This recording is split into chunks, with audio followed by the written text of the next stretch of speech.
हरे कृष्णा। ओम नमः शिवाय। प्रिय भक्तों, आज कार्तिक माह कृष्ण पक्ष की प्रतिपदा तिथि है और आज गोवर्धन पूजा का पुण्य फलदायी व्रत है।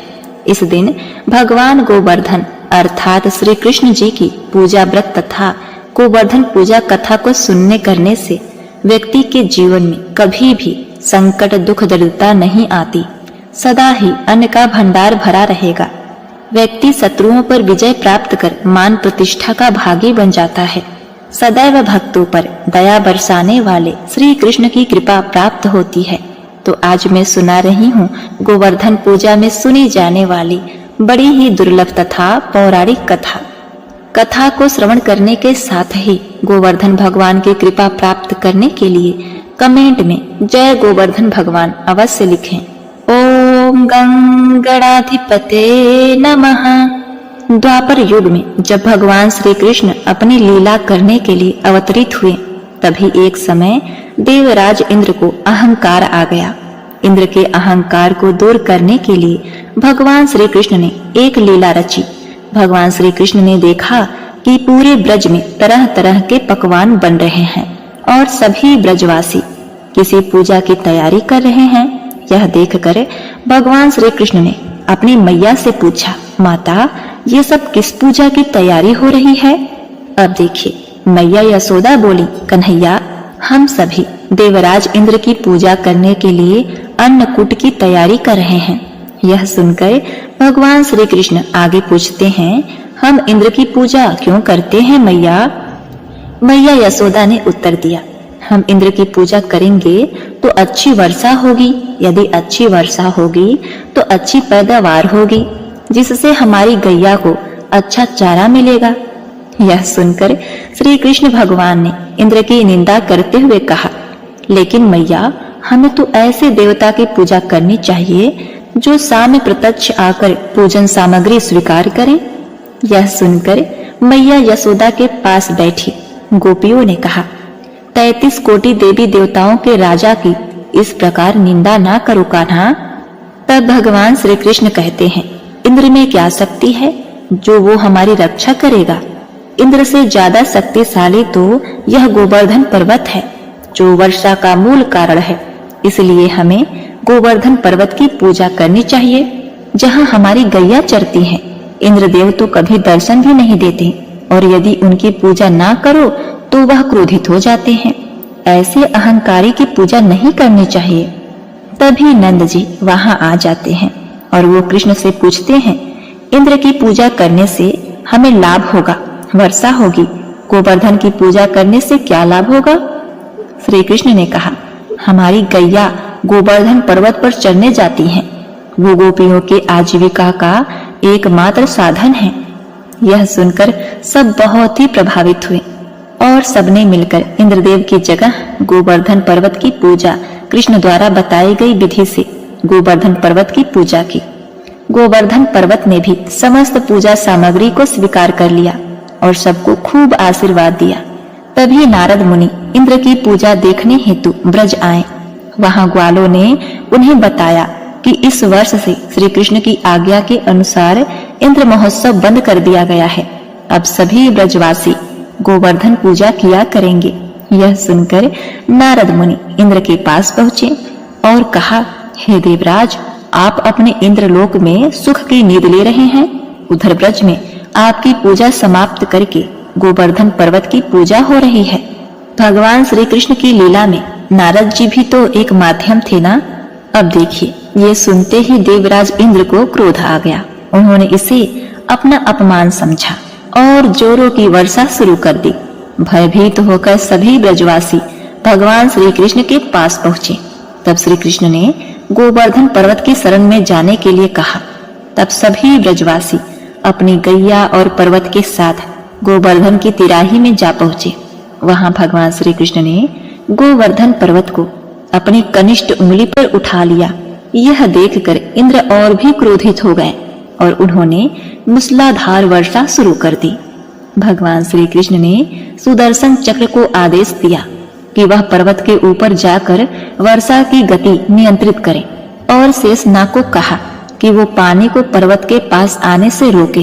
इधर इंद्रदेव लगातार 7 दिन तक मूसलाधार वर्षा करते रहे और सभी ब्रजवासी गोवर्धन की छाया में सुखपूर्वक रहे। यह देखकर इंद्र को शंका हुई कि उनका मुकाबला करने वाला कोई साधारण मनुष्य नहीं हो सकता। तभी ब्रह्मा जी वहां प्रकट हुए और इंद्र से बोले, हे इंद्र, आप जिस बालक को परास्त करने की कोशिश कर रहे हैं वो और कोई नहीं, भगवान श्री हरि हैं। वो पूर्ण पुरुषोत्तम नारायण है। यह सुनकर इंद्र ने भगवान श्री कृष्ण से अपनी भूल के लिए क्षमा मांगा। उन्होंने भगवान श्री कृष्ण की स्तुति की। उसी दिन से गोवर्धन पर्वत की पूजा की जाने लगी। एक बार प्रेम से बोलिए, जय श्री कृष्ण, ओम नमः शिवाय, हरे हरे। बरसाना में एक सेठ जी रहा करते थे। सेठ जी बहुत ही संपन्न थे।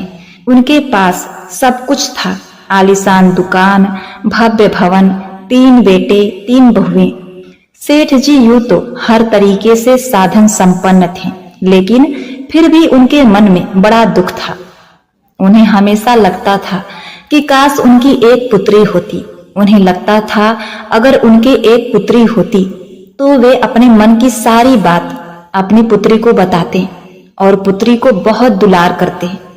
कुछ समय पहले सेठ जी की पत्नी का देहांत हो गया था, इसलिए सेठ जी बहुत अकेलापन महसूस कर रहे थे। सेठ जी हमेशा अपने घर के पास स्थित मंदिर में श्री राधा रानी के दर्शन करने जाया करते थे। एक दिन जब सेठ जी मंदिर में राधा रानी जी के दर्शन करने गए, उस दिन मंदिर में एक संत पधारे थे। सेठ जी को कुछ उदास देखकर संत ने सेठ जी से पूछा, उदास क्यों हूं बेटा?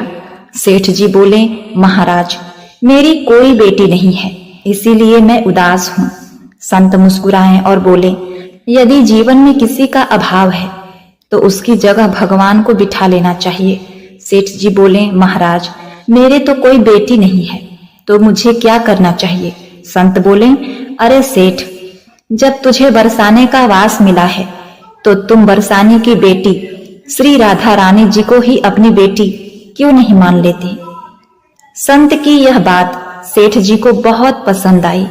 उसी दिन सेठ जी ने श्री राधा रानी का एक बड़ा चित्र मंगवाया और उसे अपने कमरे में लगा दिया।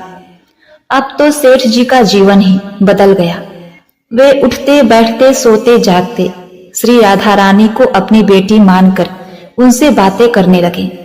उन्हें अपनी पुत्री को हर बात बताने में बहुत आनंद आता था।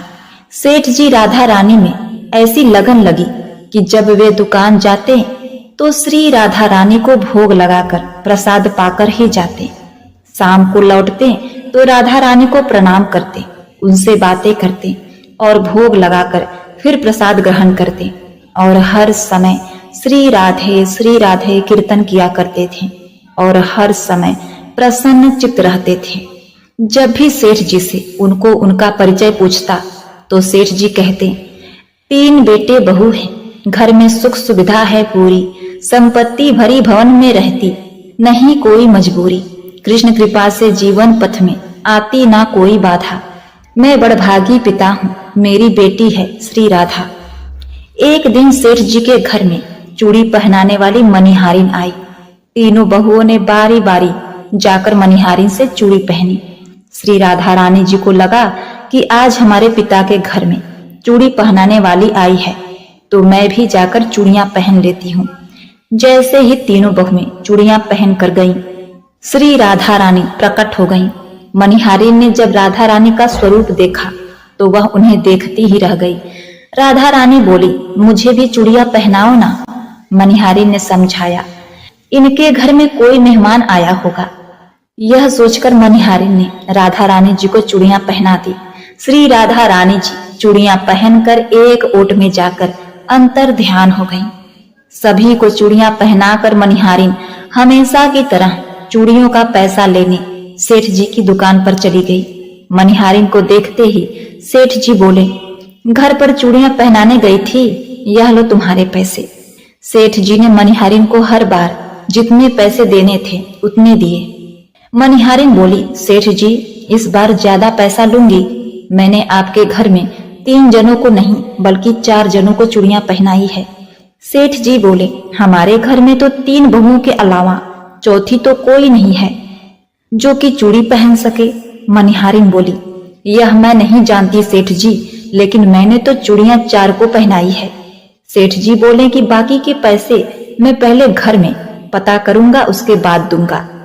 मनिहारिन बोली, ठीक है सेठ जी, आप घर में पता लगा लीजिएगा। यह कहकर मनिहारिन चली गई। शाम को सेठ जी घर पर पहुंचे। उन्होंने घर में मनिहारिन के बारे में पूछा। उनकी बहुओं ने कहा कि केवल हम तीनों ने ही चूड़ियां पहनी थी। सेठ जी बोले कि मैं भी कहूं कि चौथा तो कोई और है ही नहीं हमारे घर में जो चूड़ियां पहन सके।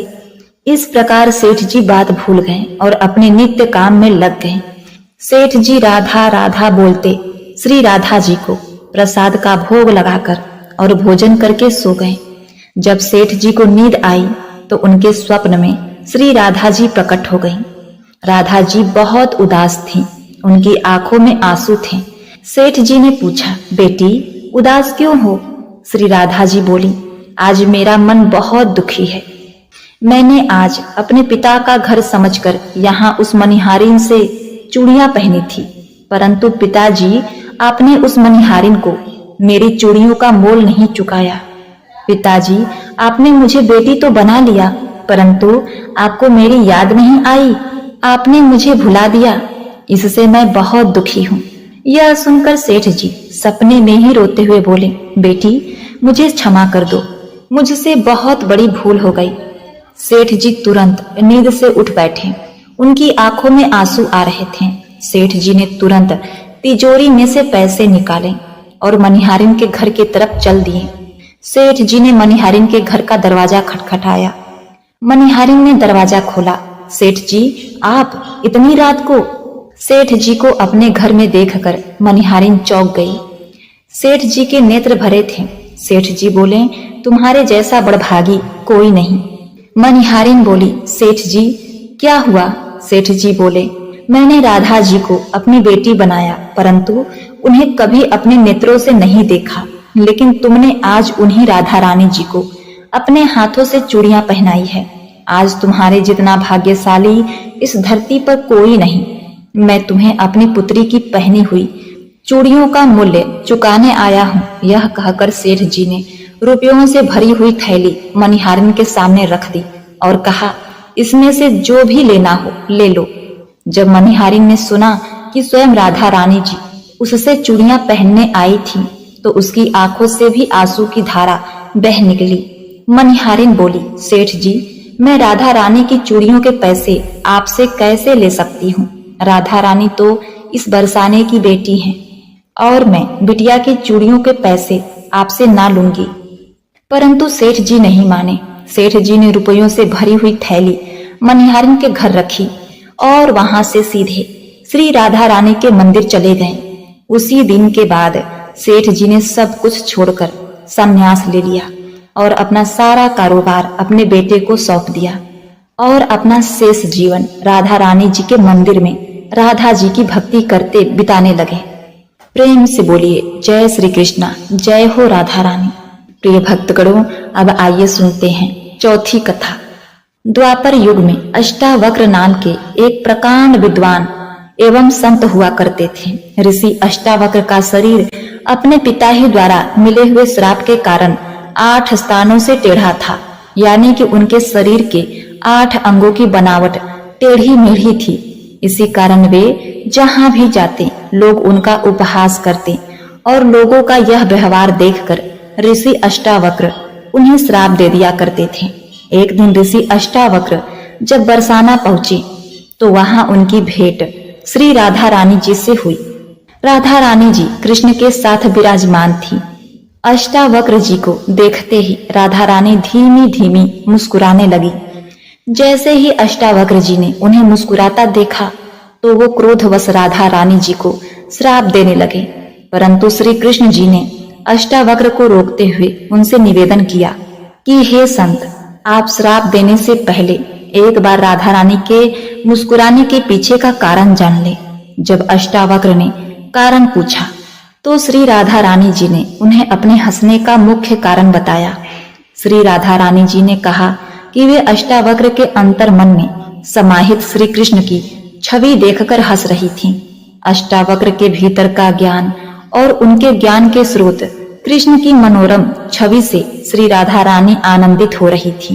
राधा रानी की संपूर्ण बात सुनकर अष्टावक्र ऋषि ने अपनी भूल के लिए क्षमा मांगी और प्रसन्न होकर राधा रानी को आजीवन किशोरी अवस्था में रहने का वरदान दिया। किशोर अवस्था से ही राधा रानी का नाम किशोरी पड़ गया। तभी से श्री राधा रानी को श्री किशोरी कहा जाने लगा और आज भी ब्रज की हर बालिका को किशोरी जी का ही रूप माना जाता है। राधा रानी की किशोरी रूप में पूजा की जाती है और उनका भव्य श्रृंगार होता है। इसी बात पर प्रेम से बोलिए जय श्री राधा रानी, जय श्री कृष्ण। प्रिय भक्तों, अब आइए सुनते हैं 5वीं कथा। माता लक्ष्मी को जगत जननी कहा जाता है क्योंकि वे जगत के पालनहार भगवान विष्णु की पत्नी है। सारा संसार माता लक्ष्मी से ही प्रेम और माया से चलता है। पौराणिक कथा के अनुसार एक बार माता लक्ष्मी को इस बात का घमंड हो गया कि संसार में हर कोई लक्ष्मी जी को ही पाना चाहता है। लक्ष्मी के बगैर किसी का काम नहीं चल सकता। माँ लक्ष्मी के इस अभिमान को श्री हरि ने भाप लिया। तब श्री विष्णु जी ने सोचा कि माता का ये अहंकार समाप्त करना बहुत जरूरी है। इसीलिए उन्होंने कहा कि ये सच है कि देवी लक्ष्मी के बगैर संसार में कुछ भी नहीं हो सकता। सारा संसार आपको पाने के लिए व्याकुल रहता है, लेकिन फिर भी देवी आप अपूर्ण हैं। नारायण की बात सुनकर माता लक्ष्मी को बहुत बुरा लगा। उन्होंने नारायण से पूछा कि वे अपूर्ण कैसे हैं। तब विष्णु जी ने उनसे कहा कि जब तक कोई स्त्री मां नहीं बनती तब तक वह पूर्ण नहीं होती। ये जानकर माता लक्ष्मी जी को अत्यंत पीड़ा का अनुभव हुआ और वे अपने मन की बात कहने अपनी सखी पार्वती के पास पहुंची। उन्होंने कहा कि निसंतान होना बेहद परेशान कर रहा है, इसीलिए हे पार्वती, क्या आप अपने दोनों पुत्रों में से एक को मुझे गोद दे सकती हैं? माता पार्वती ने उनका दुख दूर करने के लिए ये बात मान ली और श्री गणेश को माता लक्ष्मी को सौंप दिया। इसके बाद से गणपति माता लक्ष्मी के दत्तक पुत्र कहलाने लगे। इसके बाद माता लक्ष्मी जी ने कहा कि आज से जिस घर में लक्ष्मी के साथ उनके दत्तक पुत्र गणेश जी की पूजा होगी, वहां माता लक्ष्मी की कृपा हमेशा बनी रहेगी। यही कारण है कि गणेश जी के साथ लक्ष्मी की प्रतिमा विराजमान होती है। दोनों की पूजा हमेशा साथ की जाती है। इसी बात पर प्रेम से बोलिए जय श्री लक्ष्मी, जय हो गणेश बाबा, जय श्री कृष्ण। प्रिय भक्तगणों, मथुरा के निकट एक गांव में एक छोटी लड़की रहा करती थी। वृंदावन के निकट होने के कारण वहां से कुछ लोग ठाकुर जी के दर्शन करने को जाते थे। जब वो छोटी बच्ची 5 वर्ष की हुई तो उसके घर वाले बाके बिहारी जी के दर्शन के लिए जा रहे थे। उस समय वाहन बहुत कम थे। उसको दर्शन को जाते देखकर छोटी लड़की ने कहा, पिताजी, मुझे भी अपने ठाकुर जी के दर्शन करने के लिए ले चलो। पिताजी ने कहा, पुत्री, अभी आप बहुत छोटे हो, इतना चल नहीं पाओगे। थोड़े बड़े हो जाओ तब तुम्हें साथ में ले चलेंगे। कुछ समय बीता। जब वह 7 साल की हुई तो फिर घर वालों का किसी कारणवश वृंदावन जाना हुआ। फिर उस लड़की ने कहा, पिताजी, अब मुझे भी साथ ले चलो ठाकुर जी के दर्शन करने के लिए। लेकिन किसी कारणवश वो उनको न ले जा सके। बच्ची के मन में ठाकुर जी के प्रति बहुत अगाध प्रेम था। वह बस उनका मन से चिंतन करती रहती थी और दुखी भी होती थी कि ठाकुर जी के दर्शनों को न जा सकी। आज तक गांव में उसके सभी सहपाठी प्रभु जी के दर्शन कर चुके थे। जब वो सब ठाकुर जी के मंदिर और उनके रूप का वर्णन करते तो इस बच्ची के मन में दर्शन की ललक और भी बढ़ जाती। समय अपने पंख लगाकर बढ़ता गया। कई वर्ष निकल जाने के बाद शायद उसके भाग्य में ठाकुर जी के दर्शन नहीं लिखे थे। अब वो 18 वर्ष की हो गई तो उसके पिताजी को उसके विवाह की चिंता हो गई। उसका विवाह तय कर दिया गया। आप इसे संयोग कहिए या ठाकुर जी के प्रति प्रेम। उसका विवाह वृंदावन धाम में ही एक गांव में हो गया। वह लड़की बहुत ही प्रसन्न थी कि अब तो उसको भी ठाकुर जी के दर्शन होंगे। जब विवाह संपन्न हुआ तो वह अपने ससुराल गई, फिर रस्म निभाने के लिए वापस अपने घर आई। 1-2 दिन बाद वो और उनके पति जब वापस जाने के लिए घर जा रहे थे तो बीच में यमुना नदी पर उसके पति बोले, तुम कुछ देर तक यहाँ बैठो, मैं यमुना जी में स्नान करके आता हूँ। उस लड़की का चिंतन अब भी अपने ठाकुर जी महाराज की तरफ चला गया और सोचने लगी कि कब ठाकुर जी के दर्शन होंगे। प्रिय भक्तों, आप देखिए, उस लड़की ने लंबा घूंघट निकाल रखा है क्योंकि गांव है, ससुराल है, और वहीं पर बैठ गई। फिर वो मन ही मन विचार करने लगी, देखो ठाकुर जी की कितनी कृपा है। उन्हें मैं बचपन से भजा और दर्शन के लिए लालायित थी। उनकी कृपा से अब मेरा विवाह श्री धाम वृंदावन में ही हो गया। मैं इतने सालों से ठाकुर जी को मानती हूँ, पर अब तक उनसे कोई भी रिश्ता नहीं जोड़ा। फिर सोचने लगी कि अच्छा, ठाकुर जी की उम्र क्या हो सकती है। मेरे हिसाब से लगता है ठाकुर जी भी 18 वर्ष के ही होंगे। मेरे पति 22 वर्ष के हैं, उनसे थोड़े ही छोटे होंगे, इसीलिए वो मेरे पति के छोटे भाई की तरह हुए। लो, आज से ठाकुर जी मेरे देवर हो गए। अब तो ठाकुर जी से नया संबंध जोड़कर उसको बहुत ही प्रसन्नता हुई। मन ही मन ठाकुर जी से कहने लगी, हे ठाकुर जी, आज से मैं आपकी भाभी और आप मेरे देवर हो गए। पर वो समय कब आएगा जब आप मुझे भाभी भाभी कहकर पुकारेंगे। जब वो किशोरी ये सब सोच रही थी तभी एक किशोरावस्था का सांवला सा लड़का उधर आ गया और कहने लगा, भाभी भाभी। लड़की अचानक अपने भाव से बाहर आई और सोचने लगी, वृंदावन में तो मैं नई हूं, ये भाभी कहकर भला कौन पुकार रहा है। वो नई थी, इसीलिए घूंघट उठाकर भी नहीं देख सकती थी कि गांव के किसी बड़े बूढ़े ने देख लिया तो बड़ी बदनामी होगी। जब वह बालक बार बार कहता पर वह उत्तर ही नहीं देती। बालक उसके और पास आया और कहा, भाभी नेक अपना चेहरा तो दिखा दे। अब वह सोचने लगी, अरे यह बालक तो बहुत जिद्दी है, इसीलिए उसने और कस के अपना घूंघट पकड़कर बैठ गई। ठाकुर जी ने कहा, भाभी अपने से पर्दा क्यों रखना, हम तो आपके देवर हैं। उस लड़की ने उसको एक नजर देखा, फिर कहा, नहीं हम आपको नहीं जानते, और घूंघट ओढ़ लिया।